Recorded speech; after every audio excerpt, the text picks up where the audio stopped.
Quero dar o melhor de mim. Quero oferecer sacrifício de louvor. Quero ser bem mais do que já sou.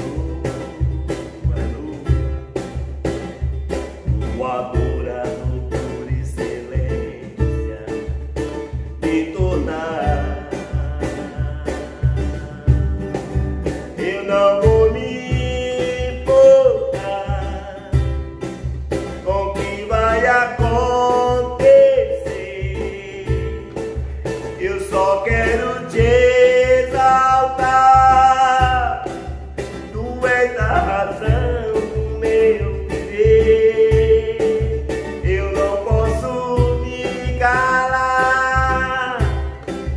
tenho adoração em meu DNA, um adorador por excelência, um adorador por excelência, um adorador por excelência. Quero ser.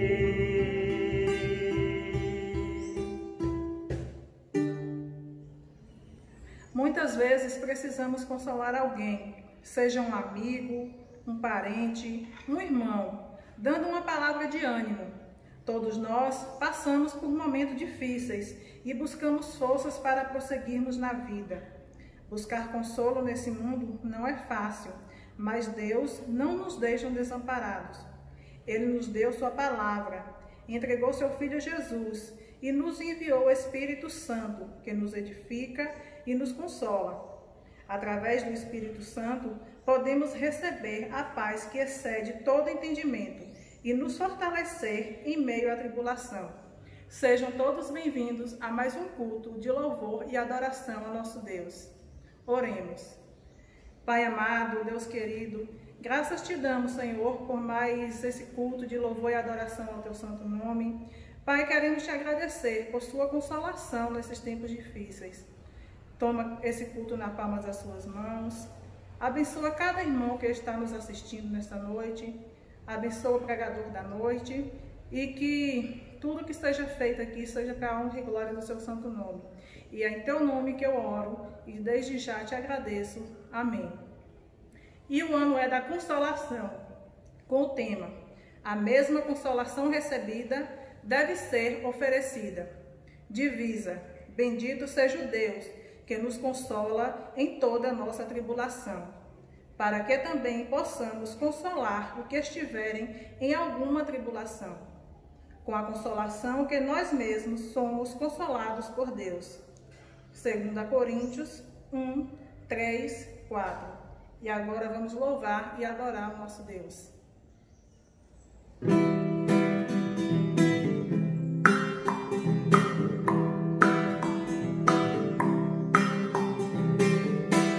Aquele que habita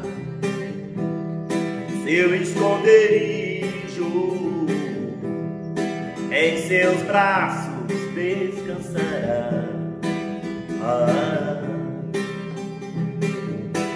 Nenhum mal lhe sucederá, nem maldição te alcançará.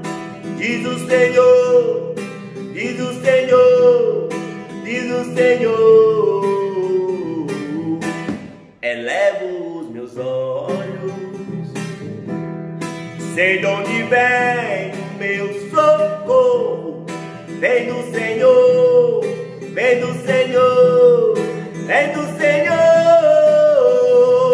1000 cairão ao meu lado, 10.000 cairão à minha direita, mas eu nunca serei atingido, não, nunca serei atingido, não, nunca serei atingido.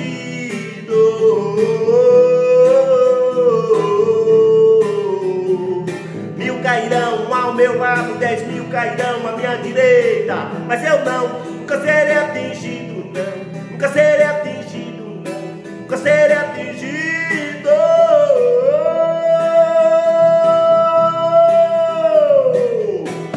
Aquele que habita seu esconderijo, em seus braços descansará. Glórias a Deus. Nenhum mal lhe sucederá, é maldição que alcançará. Diz o Senhor, diz o Senhor, diz o Senhor. Elevo os meus olhos, eu sei de onde vem o meu socorro. Vem do Senhor, vem do Senhor, vem do Senhor. 1000 cairão ao meu lado, 10.000 cairão à minha direita, mas eu não, nunca serei atingido, não, nunca serei atingido, não, nunca serei atingido.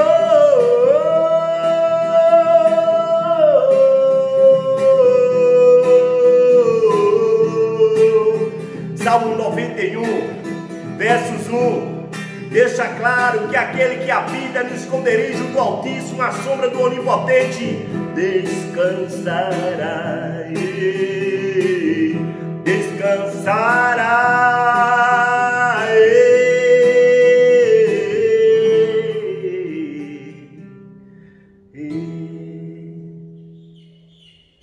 E o tema do mês de janeiro, a real consolação supre as lacunas da existência. Versículo: e eu rogarei ao Pai, e Ele vos dará outro Consolador, para que fique convosco para sempre, o Espírito de verdade, que o mundo não pode receber, porque não o vê, nem o conhece, mas vós conheceis, porque habita convosco, e estará em vós. Não vos deixarei órfãos, voltarei para vós. João 14, 16, 18. E a palavra está com o pastor Cândido. Deus abençoe, povo amado da Primeira Igreja Batista em Andaraí, das suas congregações, e por esses irmãos e amigos maravilhosos que nos assistem regularmente. Queremos comunicar uma coisa importante e necessária, que se Deus quiser, não havendo nenhum decreto, nem estadual, nem municipal, estaremos abrindo o nosso templo aos domingos para o culto presencial e também para a escola bíblica dominical, para a honra e glória de Deus. Por favor, venham com as precauções já ensinadas pela assistência sanitária.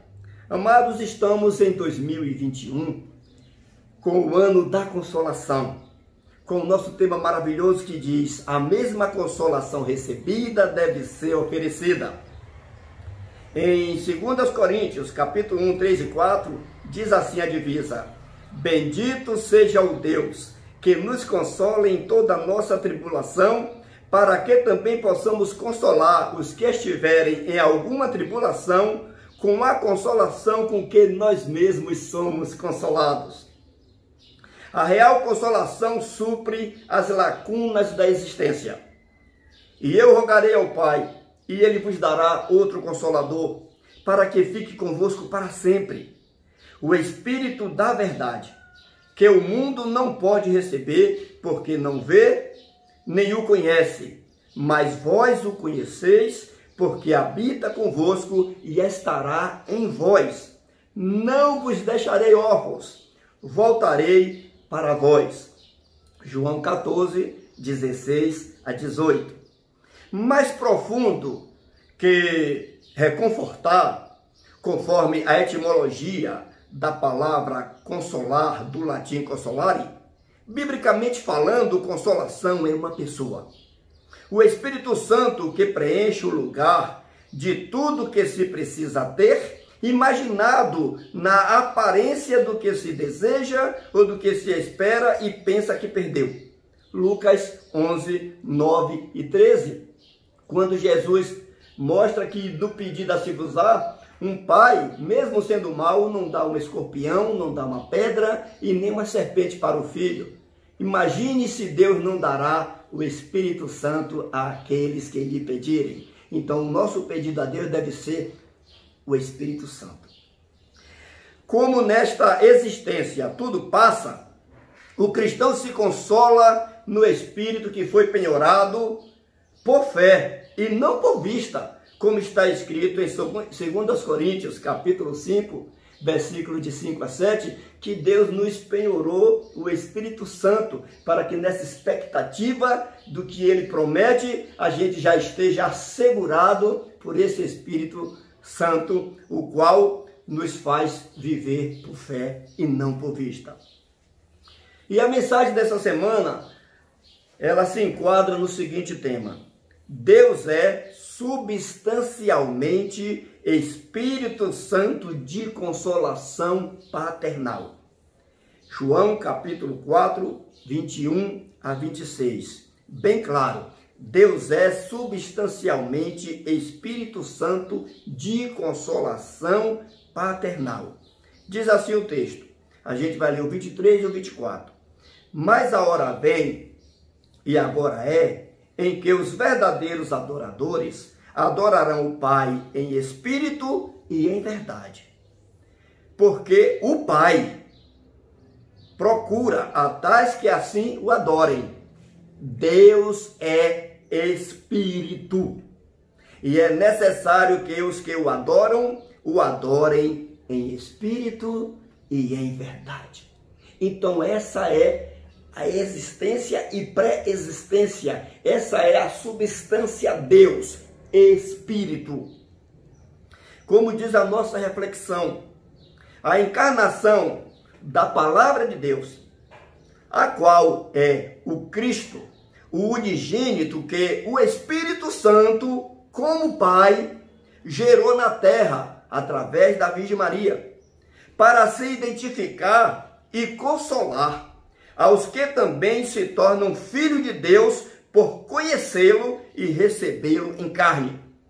Isso mostra que o Espírito é quem substancia a unicidade da Trindade. Pai, Filho e Espírito Santo, a substância é uma só, é o próprio Espírito Santo. A unicidade é porque os três são do mesmo tempo, os três são iguais em todo o seu período, em que antes de se manifestar e antes de criar e antes da existência eles vivem. Por isso que os três é um só, porque Pai e Filho são revelações desse Espírito Santo maravilhoso que se manifesta para a humanidade. Crendo que o Espírito é a mente e a força que designa Deus Pai, o cristão se consola na sua revelação, conforme 2 Coríntios, capítulo 2, de 9 a 12, que diz assim: como, porém, está escrito, as coisas que o olho não viu, e o ouvido não ouviu, e não subiram à mente humana, são as que Deus preparou para os que o amam. Você ama Deus? Então saiba o que é que está preparado para você, e que são coisas que a mente humana não consegue captar. Agora você precisa crer nisso para ter consolação. Deus, porém, as revelou a nós pelo seu Espírito. O Espírito penetra, é como óleo da unção. O Espírito penetra todas as coisas, até mesmo as profundezas de Deus. Pois qual dos homens sabe as coisas do homem, senão o Espírito do homem que nele está? Assim também ninguém sabe as coisas de Deus, senão o Espírito de Deus. Nós, contudo, não recebemos o Espírito do mundo, mas o Espírito que provém de Deus, para que pudéssemos conhecer o que nos é dado gratuitamente por Deus. Não é você que merece, é uma dádiva, é gratuitamente. Disto também falamos, não com palavras da sabedoria humana, mas com as que o Espírito Santo ensina, comparando as coisas espirituais com as espirituais.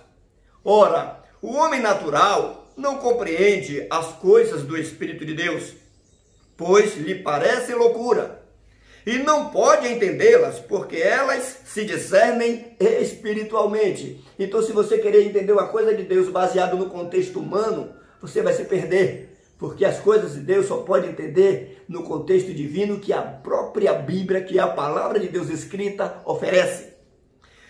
O que é espiritual, porém, discerne bem todas as coisas, e ele por ninguém é compreendido. Pois quem conheceu a mente do Senhor para que eu possa instruir? Mas nós temos a mente de Cristo. É essa mente de Cristo, fundamentada nas coisas que Deus promete, substanciada pelo próprio Espírito Santo, que é Deus em pessoa, que chega Jesus até a declarar que quem pecar contra ele como filho do homem não tem problema, mas quem pecar contra o Espírito Santo, que é ele como filho de Deus, que é ele como a essência que a substância de Deus exala, esse aí não tem perdão, nem para o tempo presente, nem para o tempo futuro. Porque o filho e o pai são expressões para a nossa existência e para a nossa compreensão familiar, para que a gente valorize a família, para que a gente valorize o próximo, para que a gente valorize a sociedade tendo a unidade. Porque toda a humanidade é de uma só substância, mas cada pessoa se diferencia nos seus costumes, na sua educação e naquilo que acredita. Porém, todos vieram de um só, Adão, todos são carne. Mas Deus é substancialmente espírito e toda a sua essência é de família, pai e filho. E essa é a maneira de Deus se relacionar consigo mesmo, para que a gente aprenda a se relacionar com o outro, trazendo plena consolação, porque o Espírito Santo, ele é Pai da eternidade. E essa qualidade dele de Pai da eternidade, ele coloca também no Filho, quando se manifesta como o Senhor dos senhores, o Rei dos reis. E dessa forma, irmão, nós somos consolados. Dessa forma, amigos, nós somos consolados, porque tudo que aparentemente perdemos aqui, como já aprendemos na mensagem do pastor Rivaldo, na verdade nós não perdemos nada, porque nada trouxemos. Nós deixamos de ter, deixamos de perdurar com a existência, com essas coisas, porque o que nós temos de verdade é o que ele nos oferece para a vida eterna. E esse Espírito Santo Deus está nos assegurando a vida eterna. E para a conclusão, nós vamos ler aqui um texto de João 1, 11 a 18 e 32 a 34, identificando esse Filho de Deus e mostrando a razão pela qual o Espírito é a substância de tudo. Tudo vem dele. Diz assim: no princípio era o Verbo, e o Verbo estava com Deus, e o Verbo era Deus. Aí passa agora para 11 a 14 e 32 a 34, dizendo: veio para o que era seu, e os seus não o receberam. Mas a todos quantos o receberam, aos que creem em seu nome, deu-lhes o poder de se tornarem filhos de Deus, os quais não nasceram do sangue, nem da vontade da carne, nem da vontade do varão, mas de Deus. E o Verbo se fez carne e habitou entre nós. E vimos a sua graça, cheio de verdade. E vimos também a sua glória, como a glória do unigênito do Pai. E João deu testemunho dizendo: vi o Espírito descer do céu, como pomba desce e pousar sobre ele. Eu não o conhecia, mas o que me enviou a batizar em água, esse me disse: aquele sobre quem vires descer o Espírito e sobre ele permanecer, esse é o que batiza, é o que mergulha, é o que unge por completo no Espírito Santo. Eu mesmo vi e já vos dei testemunho de que este é o Filho de Deus. Amados, aceita ser guiado por esse Espírito, baseado e fundamentado em todas as palavras das Escrituras, contextualizada na pessoa do Senhor Jesus Cristo, porque dessa forma você terá plena consolação. Que Deus nos abençoe e que a glória de nosso Senhor Jesus Cristo seja com todos para sempre. Amém. No Santo dos Santos, a fumaça me esconde, só teus olhos me veem. Debaixo de tuas asas é o meu abrigo, meu lugar secreto. Só tua graça me basta e tua presença é o meu prazer. No Santo dos Santos, a fumaça me esconde, só teus olhos me veem. Debaixo de tuas asas é o meu abrigo, meu lugar secreto. Só tua graça me basta e tua presença é o meu